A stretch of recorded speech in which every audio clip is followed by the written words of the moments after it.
आज आपण अंकगणित ही सिरीज चालू करत आहोत. अंकगणित आपण सुरुवातीपासून बेसिकपासून चालू करणार आहोत आजच्या व्हिडिओमध्ये.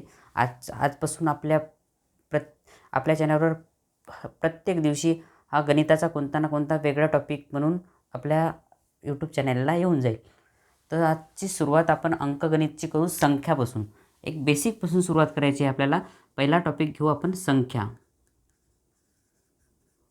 त्यालाच इंग्लिशमध्ये म्हणता येईल आपल्याला नंबर. आपण या टॉपिकमध्ये आपण जे आकडेमोड करतो त्याची ओळख काय, गणितामध्ये काय आहे हे आपण आजच्या व्हिडिओमध्ये शिकणार आहोत. म्हणजे जसं की गणितामध्ये एकूण किती प्रकारच्या संख्या आहेत, आपण त्याला गणिततज्ञाने आपल्याला त्या सोप्या करून कोणकोणत्या डिव्हिजनमध्ये विभागल्या आहेत, ह्या आपण त्याचे एकूण किती प्रकार आहेत, कोणत्या संख्येला आपण काय म्हणायचं, ऋण कशाला म्हणायचं, धन कशाला म्हणायचं, या प्रकारचे संख्याचे खूप सारे प्रकार आहेत. संख्या म्हणजे पूर्ण संख्या, त्याचा अभ्यास आज आपण करणार आहोत. त्याचा फायदा आपल्याला पोलीस भरती किंवा कोणत्याही सरळ सेवा भरतीसाठी आपल्याला उपयोगी नक्की पडेल. त्यासाठी आपल्याला हा व्हिडिओ पूर्णपणे बघायचा आहे आणि याच्यावर आधारित क्वेश्चन्स तुम्हाला सॉल्व करायचे आहेत. आपण आता पहिला टॉपिक बघू. पहिला टॉपिक आहे आपला नैसर्गिक संख्या.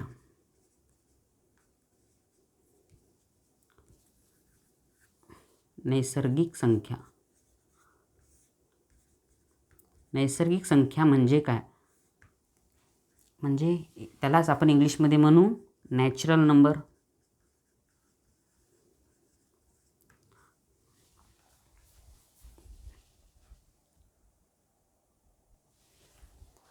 नॅचरल नंबर, नैसर्गिक संख्या म्हणजे काय हे आपण सोप्यात सोप्या भाषेमध्ये समजू. जसं आपण आपण केलेल्या व्यवहारामध्ये ज्या संख्येचा उल्लेख आपण करतो त्या म्हणजे नैसर्गिक संख्या. जसं की उदाहरण बघू आपण. 1, 2, 3, 4, 5 इथून समोरच्या अनंत संख्या जे येतील ते कशामध्ये येतील? नैसर्गिक संख्यामध्ये. नैसर्गिक संख्यामध्ये न येणारे कोणते? 0. एखाद्या दुकानामध्ये आपण गेलो आणि तिथं कधी म्हणतो का 0 रुपयाचे बिस्किट द्या, 0 रुपयाची साखर द्या. नंतर -1, -2 कोणताही व्यवहार आपण मायनसमध्ये करत असतो का? नाही. आपण दुकानात गेल्यानंतर 1 पासून समोरची संख्या आपण वापरण्यात घेतो. तर सोप्यात सोपी व्याख्या याची अशी आहे की नैसर्गिक संख्या म्हणजे आपण जे व्यवहारामध्ये संख्येचा वापर करतो त्या सर्व संख्या नैसर्गिक संख्या. मग ते 1 पासून समोर अनंत राहतील. याच्या अलीकडे 0 पण नैसर्गिक संख्यामध्ये येणार नाही, -1 पण येणार नाही आणि -2 पण येणार नाही. आपण कोणताही व्यवहार शून्याच्या अलीकडे येत नसते. तर दुसरा टॉपिक आपला आहे समसंख्या. दुसरा पार्ट आहे समसंख्या. त्यालाच आपण इंग्लिशमध्ये काय म्हणू? Even number.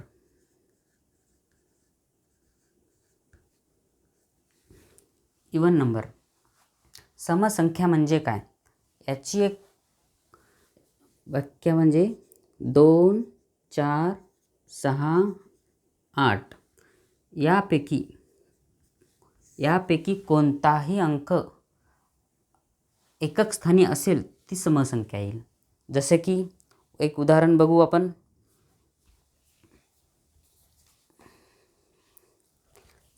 102, 108, 110, 214 या संख्येच्या एकक स्थानी काय आहे? 4 आहे, 0 आहे, 8 आहे, 2 आहे. 0, 2, 4, 6, 8 यापैकी कोणताही अंक जर संख्येच्या एकक स्थानी असेल ती संख्या आपल्याला समसंख्या मिळेल. अजून दुसरं त्याचा टॉपिक आहे एकक स्थानी. यापैकी कोणतीही संख्या एकक स्थानी असेल तर त्याला आपण काय म्हणू? समसंख्या म्हणू. किंवा ज्या संख्येला 2 ने पूर्ण भाग जातो.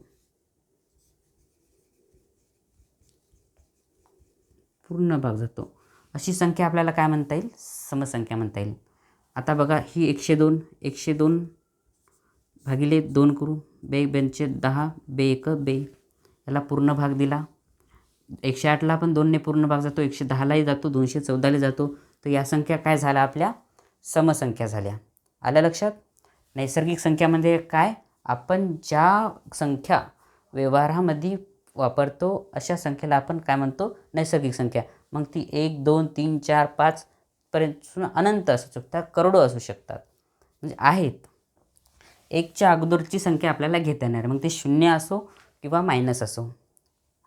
आता आपण तिसरा टॉपिक बघणार आहोत, विषम संख्या. विषम संख्या आपल्याला कशाला म्हणता येईल. जसं समसंख्यामध्ये 2 4 6 0 2 4 6 8 ह्या संख्या एकक स्थानी असेल तर विषम संख्या समसंख्या म्हणता येईल. तर विषम संख्येला आपल्याला काय म्हणता येईल, जर एकक स्थानी 1 3 5 7 9 यापैकी कोणतीही संख्या जर एकक स्थानी असेल त्याला आपण विषम संख्या म्हणू शकतो. जसं की 139, जसं की 141 किंवा 127 यापैकी संख्या आपण याला काय म्हणू शकतो, विषम संख्या. अजून दुसरा, जसं समसंख्या आहे त्याच्याच अपोजिट म्हटलं तरी चालेल. जसं समसंख्येमध्ये आपण काय म्हटलेलं आहे, ज्या संख्येला 2ने भाग पूर्णपणे जातो अशा संख्येला आपण समसंख्या म्हणतो. तसंच ज्या संख्येला 2ने पूर्ण भाग जात नाही अशी संख्या आपल्याला काय म्हणावं लागेल, विषम संख्या. जसं की याला 2ने भाग जात नाही, 141ला पण 2ने भाग जात नाही, तर अशा संख्येला आपल्याला काय म्हणायचं आहे, विषम संख्या म्हणायचं आहे. 1 3 5 7 9 यापैकी कोणतीही एक संख्या एकक स्थानी असेल तर ती संख्या झाली आपली विषम संख्या. आता आपल्या चौथा टॉपिक बघू आपण, मूळ संख्या. आता मूळ संख्या आपल्याला कसं समजवण्यात येईल, ज्या संख्येला 1 किंवा त्याच संख्येने भाग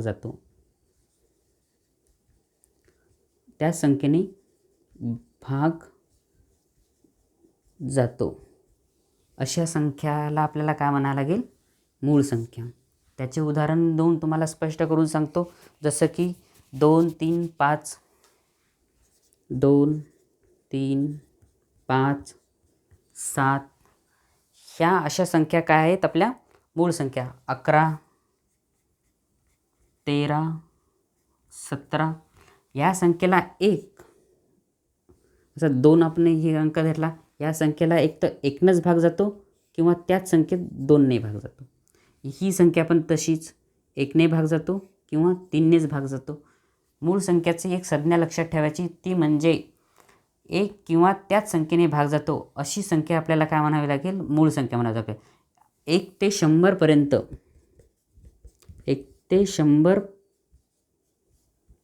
पर्यंत एकूण मूळ संख्या आपल्या आहेत 25. एकूण मूळ संख्या 25 आहेत. हा प्रश्न विचारण्यात येऊ शकतो. 1 ते 100 पर्यंत एकूण मूळ संख्या किती, तर 25. हे आपल्याला लक्षातच ठेवायचं आहे. आपले हे 4 टॉपिक झाले. विषम संख्या समजली, ज्या एकक स्थानी 1 3 5 7 9 यापैकी कोणताही अंक असेल त्याला आपण विषम संख्या म्हणू. मूळ संख्या 1 किंवा त्याच संख्येने भाग जात असेल त्याला आपण मूळ संख्या म्हणू. आता आपला 5वा टॉपिक आहे, आता जोडमूळ संख्या. काय, जोडमूळ संख्यामध्ये मूळ संख्याच असतात. मूळ संख्या आपण काय सांगितलेलं आहे, ज्या संख्येला 1 किंवा त्याच संख्येने भाग जातो अशा संख्या आपल्याला काय म्हणाव्या लागतील, मूळ संख्या म्हणाव्या लागतील. आणि त्याचाच दुसरा प्रकार आहे जोडमूळ संख्या. ज्या जोडमूळ संख्या जोडीने येतात, जसं की जोडीने येतात आणि त्याच्या मधातला फरक जो आहे तो 2चा असतो, अशा संख्येला आपल्याला काय म्हणावं लागेल, जोडमूळ संख्या म्हणावं लागेल. जसं की 3 आणि 5. 3 ही संख्या मूळ संख्या आहे, 5 ही पण मूळ संख्या आहे, पण फरक कितीचा दाखवलेला आहे? 2चा. 5 ही पण मूळ संख्या आहे, 7 ही पण मूळ संख्या आहे, फरक कितीचा आहे याच्यामध्ये? 2चा. 11, 13 ही पण मूळ संख्या आहे, फरक आपल्याला 2चाच आहे. ही एक जोडी झाली, ही एक जोडी झाली, ही एक जोडी झाली, ही एक जोडी झाली, ही एक जोडी झाली. अशाच 1 ते 100पर्यंत एकूण 8 जोडमूळ आहेत. जोडमूळ म्हणजे काय सांगितलं मी? ज्या संख्या जोडीने येतात म्हणजे कशा जोडीने येतात? सोबत येतात म्हणजे कोणत्याही संख्या सोबत येतात याचा अर्थ तसा नाही. जसा की 2 मूळ संख्याचा फरक 2चा असेल अशा संख्येला आपण काय म्हणू शकतो? जोडमूळ संख्या म्हणू शकतो. ठीक आहे, आलं लक्षात? आता संयुक्त संख्या काय म्हणता येईल आपल्याला? संयुक्त संख्याची व्याख्या अशी येईल, नंतरचा आपला टॉपिक आहे 6 नंबरचा संयुक्त संख्या. संयुक्त संख्याची व्याख्या अशी येईल, ज्या संख्यांना 2 संख्येंनी भाग जातो अशा संख्या आपल्या संयुक्त संख्या राहतील. जसं की 4, 6, 8, 10 ह्या 4 संख्या घेऊ. 4ने आपल्याला या 2ने आणि बेदोनी 4 या 2ने भाग जातो. नंतर 6 घेऊ. 3 आणि 2ने भाग जातो. 3 दोन्ही 6. 8, 4 दोन्ही 8. हे 5, 5 दोन्ही 10. तर ह्या संख्या काय झाल्या? आपल्या संयुक्त संख्या झाल्या. 1 ते 100पर्यंत 1 ते 100पर्यंत एकूण संयुक्त संख्या आपल्या किती आहेत? किती आहेत हे पाठच ठेवायच्या, कधीही विचारू शकतात. 74 आहेत. 74 एकूण संयुक्त संख्या आहेत. ज्या संख्येला 2 संख्येंनी भाग जातो अशा संख्या आपल्याला काय म्हणाव्या लागतील? संयुक्त संख्या म्हणाव्या लागतील. याच्यानंतरचा टॉपिक आहे पूर्णांक संख्या. पूर्णांक संख्या म्हणजे काय? आता बघू आपण पूर्णांक संख्या म्हणजे काय. 7व्या नंबरचा आपला प्रकार आहे पूर्णांक संख्या. पूर्णांक संख्या आपल्याला काय म्हणता येईल? याच्यामध्ये त्याचा अर्थ झालेला पूर्णांक म्हणजे काय? पूर्ण म्हणजे पूर्ण संख्या. पूर्ण संख्या. पूर्ण संख्या कोणकोणत्या राहतील? जसं की 1, 2, 3 इथून समोर अनंत राहतील. आता ह्या तर पूर्ण संख्या आहेत, परंतु हे 0, -1, -2 ह्याही सुद्धा पूर्ण संख्या आहेत. पूर्णांक संख्या आपल्याला 2.5, 1 आणि 2च्या मध्ये आपल्याला 1.5 भेटतो. 1.5 जो आहे हा पूर्ण संख्या नाही आहे. पूर्ण संख्या म्हणजे पूर्ण संख्या. ते पॉईंटमध्ये विभाजन होत नाही अशा संख्या पूर्ण. म्हणजे इथून समोर जेवढ्या संख्या येतील त्या अनंत राहतील. याला आपण काय म्हणू शकतो? पूर्णांक संख्या. आलं लक्षात? जसं की 0, 1, 2, 3 ह्या कशा आहेत? पूर्ण संख्या आहेत. जर पूर्ण जर या 2 आणि 3च्या मध्ये पुन्हा एक संख्या आहे, ती म्हणजे कोणती राहील? 2.5 असेल, 2.7 असेल. आपण त्यांना पूर्णांक संख्या म्हणू शकतो का? नाही. आपण या संख्येला पूर्णांक संख्या म्हणू शकतो. आता त्याच्यानंतर आहे आपला 8वा अपूर्णांक संख्या. अपूर्णांक संख्या. अपूर्णांक संख्या म्हणजे काय? अपूर्णांक संख्या म्हणजे काय? आता याच्याच विरुद्ध आपल्याला अपूर्णांक संख्या समजून घ्यायचं आहे. जसं की आता 1 आणि 2 हे काय झाल्या? पूर्ण. पण याच्या मधामध्ये कोणत्या संख्या येतात? 1.7. याला अपूर्ण. आपण ही संख्या काय आहे? अपूर्ण आहे. ही एकतर 1 पण नाही आणि 2 पण नाही. या 2च्या मधामध्ये आहे 1.7. याला आपण काय म्हणू शकतो? अपूर्णांक संख्या म्हणू शकतो. आता याची जर व्याख्या समजून घ्यायची असेल, आपल्याला समजून घ्यायची असेल तर आपल्याला काय म्हणावी लागेल? ज्या संख्या अंश आणि छेदात लिहिल्या जातात, ज्या संख्या अंश आणि छेदात लिहितात अशा संख्यांना आपण काय लिहू शकतो? अपूर्णांक लिहू शकतो. जसं का 1/3, 1/5, 1/9 किंवा 10/12 अशा प्रकारे ज्या संख्या लिहितात त्याला आपण काय म्हणू शकतो? अपूर्णांक संख्या म्हणू शकतो. जसे पूर्णांक संख्या पूर्ण संख्या असते त्याला त्या संख्येने पूर्ण भाग जातो, तर अपूर्णांक संख्या आपल्याला अशा लिहाव्या लागतात. ज्या संख्येचा जे 2 आणि 3 मध्ये ज्या संख्या राहतील त्यावाल्या. आता आपला 9वा टॉपिक आहे त्रिकोणी संख्या.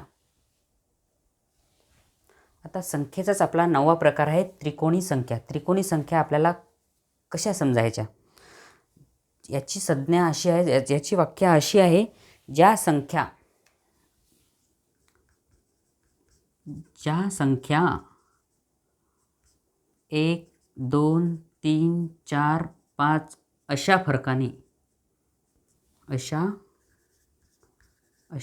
फरकाने वाढत जातात अशा संख्येला आपण काय म्हणू शकतो? त्रिकोणी संख्या म्हणू शकतो. जसं की 0, 1, 3, 0, 1, 3, 6, 10, 15 ह्या संख्या काय झाल्या? आपल्या त्रिकोणी संख्या झाल्या. कशा ते समजून घेऊ. या दोघातला फरक काय आहे आपला? 1चा. या दोन संख्यामधला काय फरक आहे आपला? 2चा. या दोन संख्यामधल्या काय आहे? 3चा फरक आहे. 6 आणि 10 यामधला फरक काय आहे आपला? 4चा फरक आहे. ते 10 आणि 15मध्ये आपल्याला फरक कोणता येईल? 5चा येईल. फरक हा कशाने वाढत आहे? 1, 2, 3, 4 या संख्येने वाढत जात आहे. नंतर याच्या समोरची संख्या कोणती येईल? 6च्या फरकानं कोणती येईल? 21. याच्यानंतर कोणती येईल? 7चा फरक येईल. 7च्या फरकानं कोणती येईल? 28. अशा प्रकारे ज्या संख्या राहतील ते संख्या आपल्या कोणत्या राहतील? त्रिकोणी संख्या राहतील. त्रिकोणी संख्या मॅक्झिमम प्रश्न विचारण्यात येतो, त्यामुळे याची संज्ञा बाकी आतापर्यंत ज्या ज्या व्याख्या सांगितलेल्या ते एका रजिस्टरवर लिहून घ्या, जेणेकरून तुम्हाला नंतर रिव्हिजन करताना तुम्हाला लक्षात येईल. आता आपला 10वा टॉपिक आहे परिमेय संख्या. परिमेय संख्या आपल्याला कशाला म्हणतात ते बघायचं आहे. आता बघू आपण परिमेय संख्या म्हणजे काय. परिमेय संख्येची व्याख्या आहे, ज्या संख्या अंश आणि छेद यामध्ये लिहितात.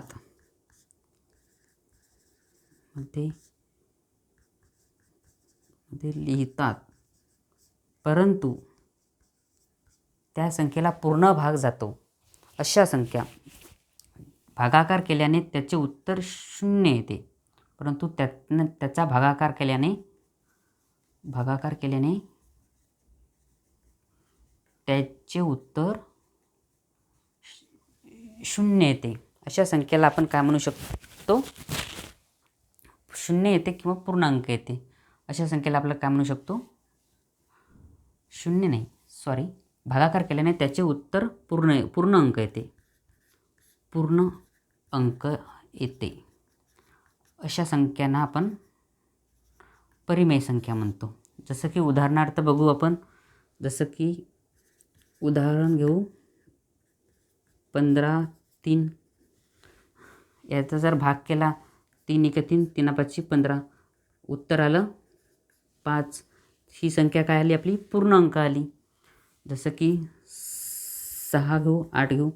याचा जर भागाकार केला आपण 6 × 1 = 18. ही 3 अंक काय झाला? पूर्ण अंक झाला. तर आपल्याला 18 आणि 6 आणि हे 15, 3 हे काय झालं? आपले परिमेय संख्या झाली. अजून दुसरे उदाहरण घेऊ आपण 7, 21. याला आपण 7 × 21 उत्तर 3 येते, म्हणून ही संख्या काय झाली? आपली परिमेय संख्या झाली. नंतर आपण बघू 5, 50 उत्तर 10 येते, तर ही संख्या काय झाली? आपली परिमेय संख्या झाली. ज्या संख्या अंश आणि छेदमध्ये लिहितात, परंतु त्यांचा भागाकार केल्याने उत्तर हे आपल्याला पूर्ण संख्या मिळते, अशा संख्या आपल्याला काय म्हणाव्या लागतील? परिमेय संख्या म्हणाव्या लागतील. त्याच्यानंतर आपला दुसरा टॉपिक आहे अपरिमेय संख्या. अपरिमेय संख्या आपल्याला कशाला म्हणता येईल? जसं आपण परिमेय संख्यामध्ये बघितलं अंश आणि छेद याचा भागाकारचे उत्तर पूर्ण संख्या येते, तसंच आपण अंश आणि छेदात लिहिणाऱ्या संख्येचा भागाकारचे उत्तर हे पूर्ण अंक येत नाहीत, त्याचं उत्तर हे पॉईंटमध्ये येते. जसं की 7/22 हा जर आपण भागाकार केला त्याचं उत्तर हे आपल्याला पॉईंटमध्ये मिळेल, समथिंग जे आहे ते. जसं की 7×21 7×1 पॉईंट येईल, नंतर भागीला 1 उरतो, 7×1 हे पॉईंटमध्ये उत्तर आला. 7ने 22ला पूर्ण भाग जातो का? नाही जात. त्यामुळं ही संख्या जी आहे ती कोणती राहील? आपली अपरिमेय संख्या. त्याच्यानंतर बघू 8/25 8ने 25ला पूर्ण भाग जातो का? नाही. तर ही संख्यासुद्धा आपली कोणती राहील? अपरिमेय संख्या. नंतर उदाहरण अजून दुसरं घेऊ आपण. 5×51 घेऊ. 5ने 51ला पूर्ण भाग जातो का? नाही जात. तर ही पण आपली अपरिमेय संख्या राहील. नंतर आपण दुसरं एक उदाहरण घेऊ. 19 2ला 19ने पूर्ण भाग जातो का? नाही जात. तर ही संख्या पण आपली अपरिमेय संख्या राहील. अशा प्रकारे संख्येचे आपण एकूण 11 प्रकार बघितलेले आहे.